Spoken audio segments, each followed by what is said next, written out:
अस्सलाम वालेकुम स्टूडेंट्स। हमने कल पढ़ा था आइडेंटिफिकेशन ऑफ डेयरी एनिमल्स, यानी कि इन डेयरी एनिमल्स को हम कैसे पहचानेंगे, इनके आइडेंटिफिकेशन कैसे होगी, वो हम पढ़ रहे थे। ठीक है, तो इसमें हमने पहला पढ़ा था टैगिंग।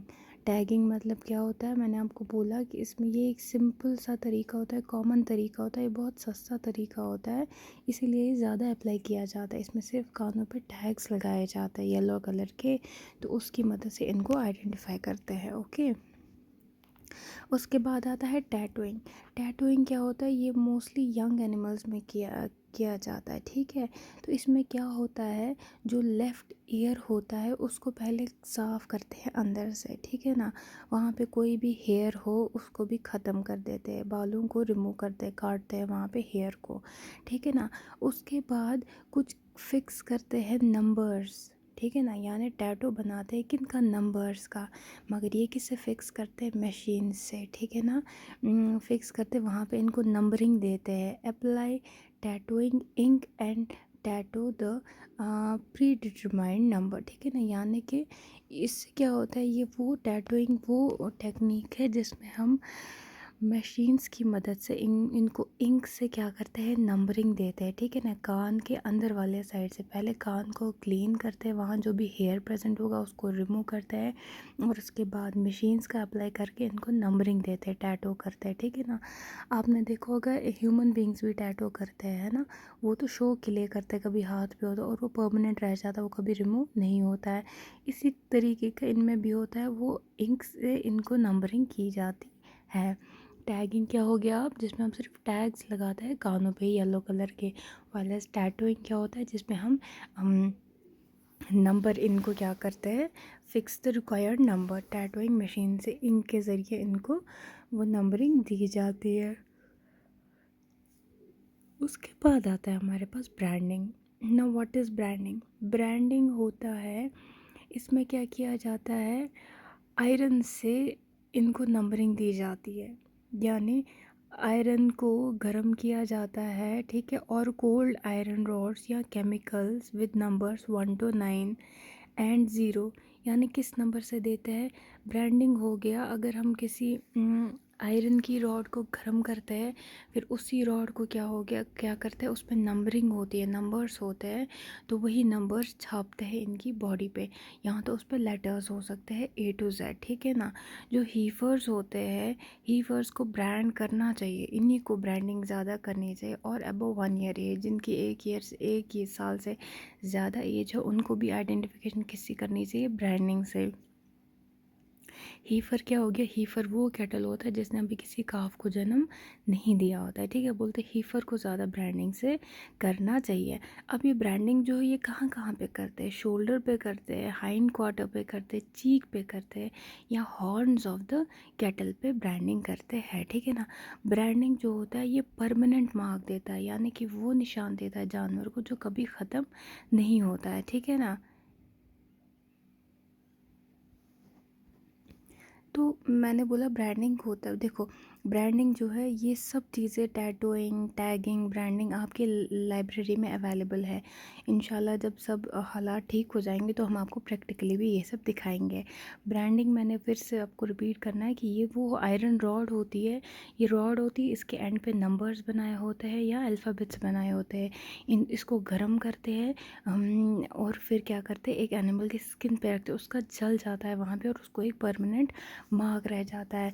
जो मार्क इससे रहता है ना, इसको बड़ी दूर से भी इंसान देख सकता है, इतना ही डार्क मार्क होता है। लेकिन इससे एक डिसएडवांटेज भी है, जब ये गर्म करके रॉड इसकी स्किन पे लगाते हैं तो इसकी स्किन डैमेज हो जाती है, जल जाती है। ठीक है ना, तो इसलिए जो 1 साल से बिलो एज के होते हैं कैटल्स, उनमें ये नहीं करना चाहिए, ये वाला ब्रांडिंग मेथड नहीं करना चाहिए।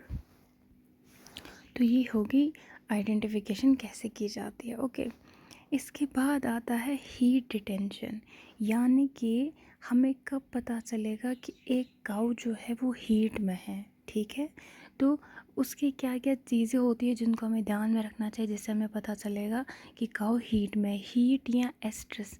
हीट का मतलब, एस्ट्रस का मतलब ये वो पीरियड होता है फीमेल जहाँ पे एक्साइटमेंट होती है, सेक्सुअल एक्साइटमेंट, ठीक है ना, यानी कि जहाँ पे ये मेल को एक्सेप्ट करती है फॉर मेटिंग, ठीक है। ये वो साइकिल होता है जिसमें सेक्सुअल एक्साइटमेंट होती है एक एनिमल में, और जहाँ पे एक फीमेल का एक्सेप्ट करती है मेल को फॉर मेटिंग, ठीक है ना। इसकी लेंथ क्या रहती है, ये साइकिल कब तक रहता है, यानी हीट जो है, हीट में एक एनिमल कब तक रहता है, लगभग 21 डेज़ का इसका साइकिल लेंथ है। कैटल और बफेलो में 21 डेज़, ठीक है ना। और इसमें क्या होता है कि ये तब तक कंटिन्यूसली रिपीट होता रहता है जब तक एक सक्सेसफुल प्रेगनेंसी नहीं होगी, ठीक है।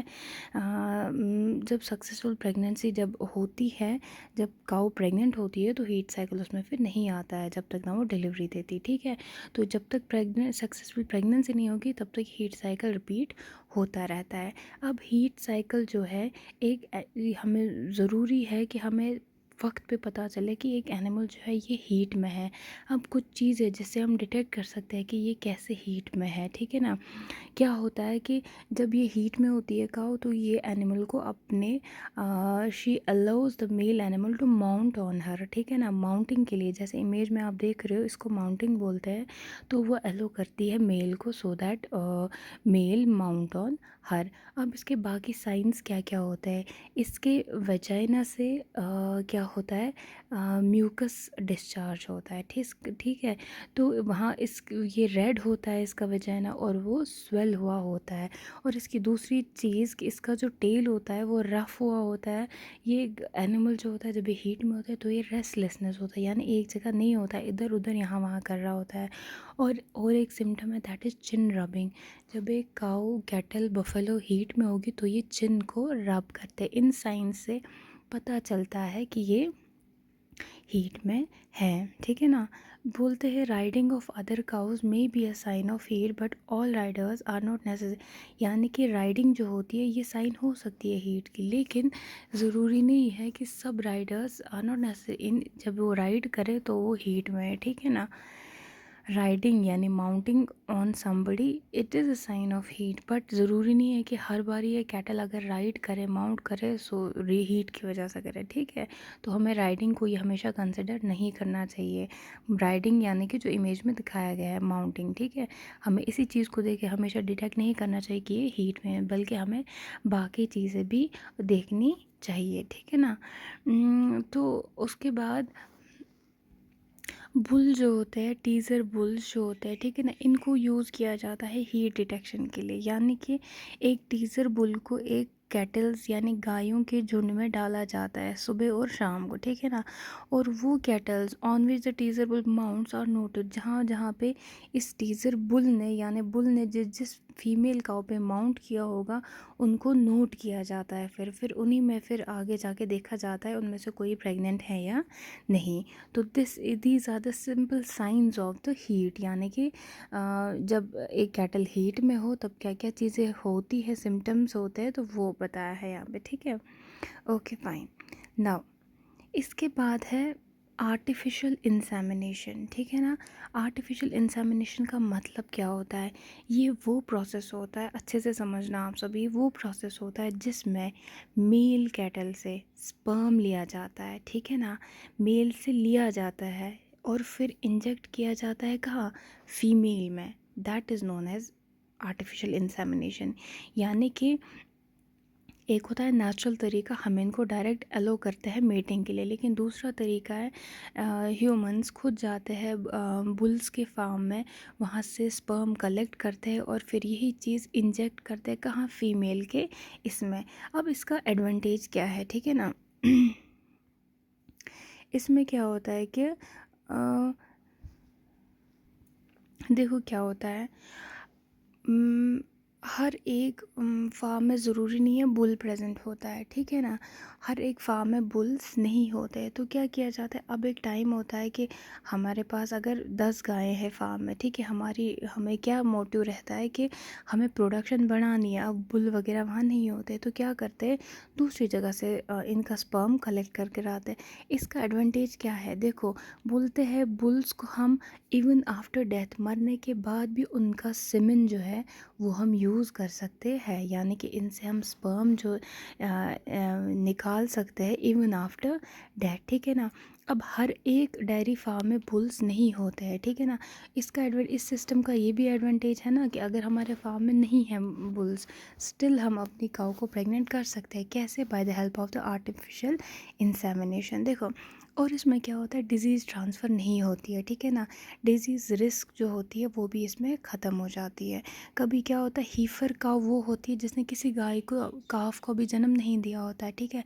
बुल्स जो होते हैं वो हैवी साइज़ के होते हैं। बोलते हैं प्रॉब्लम हो जाती है जब एक हैवी बुल को यूज़ करते हैं ऑन द यंग हीफर पे, ठीक है ना, वो भी एक प्रॉब्लम हो जाती है। तो इसलिए डायरेक्ट क्या किया जाता है, स्पर्म ही लाया जाता है, ठीक है। और दूसरी चीज़ है कि फ्रोज़न सीमेंट टेक्नोलॉजी फैसिलिटी, यानी कि इसमें एक टेक्नोलॉजी है फ्रोज़न सीमेंट, ठीक है। यानी कि इसमें शायद फ्रोज़न से ही हमें इंडिकेट होता है कि जो सीमेंट इसमें हम कलेक्ट करते हैं आर्टिफिशियल इंसेमिनेशन में, उनको हम स्टोर भी कर सकते हैं, फ्रीज़ कर सकते हैं, और even we can transport them to the other countries, यानी बाकी कंट्रीज़ में भी ट्रांसफ़र कर सकते हैं और बाकी कंट्रीज़ के ही काउज़ को इंसर्ट करके उनको प्रेग्नेंट कर सकते हैं। अब इसका डिसएडवांटेज क्या है, ये बहुत हाई टेक्निक वाला, ये इसमें स्किल्ड पीपल होने चाहिए, इसमें वो इंसान लगते हैं जिनको नॉलेज होती है। ये हाई टेक्नीशियन मेथड है, ठीक है ना, तो हर जगह अवेलेबल नहीं होगा, है ना। तो इसमें डिटेंशन ऑफ प्रॉपर स्टेज, यानी कि कब हीट में होगा, काऊ कब हीट में होगी, उस चीज़ को हमें डिटेक्ट करना बहुत ही मुश्किल, मतलब इज़ मैंडेटरी। कभी इंसान टाइमली कर पाता है डिटेक्ट और कभी नहीं कर पाता है, ठीक है ना। ओके, इसके बाद है when and how to inseminate, यानी कि कब हमें और कैसे हमें करना चाहिए ये टेक्निक। अब अगर हमने स्पर्म कलेक्ट करके लाया, इसको लैब में लिया, स्टोर किया, फर्दर प्रोसेस किया, फिर उसको ट्रांसफ़र किया, पहुंचाया काऊ के पास। अब इस काऊ पे हमें ये कैसे अप्लाई करना है वो हम इंशाल्लाह कल पढ़ेंगे, ठीक है। देखो, ये ज़रूरी नहीं होता कि हर एक फार्म में बुल्स भी हो, काऊ भी हो। मैं आपको अपना पर्सनल एक्सपीरियंस बताऊं, हम एक बारी लास्ट टाइम हमारा टूर था भोपाल, तो वहाँ पे हमें विज़िट्स कराते थे डेयरी फार्म, ठीक है। हमें क्या था कि हमें एक बारी एक ऐसे फार्म में लिया जहाँ सिर्फ बुल्स थे, वहाँ कोई गाय नहीं थी, वहाँ सिर्फ बुल थे। तो क्या था कि जब हम उस फार्म में गए, हमें वहाँ एंटर ही नहीं होने दिया, ठीक है। हमें बुल्स को देखने ही नहीं दिया। बुल एक ऐसे स्पेसिफिक एरिया में थे जहाँ पे इंसान कौन जाते हैं जिनको वेल अपने कपड़े होंगे फार्म के, जो हर एक चेकअप उनका हुआ होता है कि वेल ये ठीक है कि नहीं ठीक है। बाहर वाले लोगों को देखने ही नहीं देते। क्यों नहीं देखने? ताकि कोई डिज़ीज़ ट्रांसफ़र ना हो और उनके बुल्स में कोई ख़राबी नहीं, यानी वहाँ जो बुल्स होते हैं वो बड़े स्पेशल बुल्स होते हैं, वो डिज़ीज़ फ्री होते हैं, ठीक है ना। वहाँ भी क्या कहते हैं, फिर हमें क्या किया, अंदर लिया और हमें टीवी के ज़रिए अंदर वाला हाल दिखाया कि वहाँ बुल्स कौन क्या क्या है, ठीक है। तो बोलना मेरा ये है कि वो एक फार्म था पर्टिकुलर फॉर बुल्स, ठीक है ना। उस फार्म से क्या किया जाता है जहाँ बुल्स ही सिर्फ हो, वहाँ पे artificial insemination, not only artificial, वहाँ पे बहुत सारी टेक्निक्स होती है, तो वहाँ पे भी ये टेक्निक होती है। वहाँ से क्या करते हैं, नहीं लेते हैं बुल को फिर काऊ के पास, फिर मेटिंग कराते हैं ना, वहीं करते आर्टिफिशियल इंसेमिनेशन, यानी कि डॉक्टर्स जाते हैं और सीमेन कलेक्ट करते हैं, कहाँ से, उन्हीं बुल से, और फिर ट्रांसफ़र कहाँ करते हैं, बाकी अलग अलग फार्म्स पे, ठीक है। तो ये हो गया आर्टिफिशियल इंसेमिनेशन। तो इंशाल्लाह हम इससे आगे कल पढ़ेंगे।